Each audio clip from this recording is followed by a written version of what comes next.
Hello guys, আজ তোমাদের সাথে আমি মাছের চাটনির রেসিপি শেয়ার করব। তার জন্য প্রথমে তেল গরম করে কুচনো পেঁয়াজ দিয়ে দিয়েছি, তারপর চেরা কাঁচা লঙ্কা, রসুন কুচি দিয়ে ভালো করে এটা নেড়ে নেব। তারপর এর মধ্যে আমি স্বাদ মতন লবণ,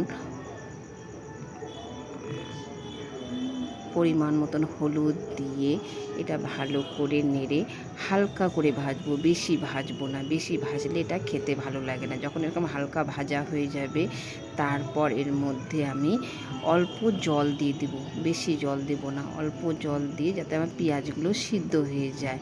পেঁয়াজ এটাকে দিয়ে ভালো করে নেড়ে নেব। এদিকে আমি মাছ ভেজে কাঁটাগুলো বিছিয়ে রেখেছি।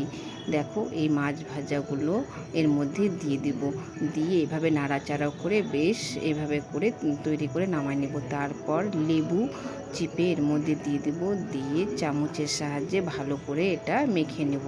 এটা গরম গরম ভাত রুটির সাথে খেতে খুবই ভালো লাগে।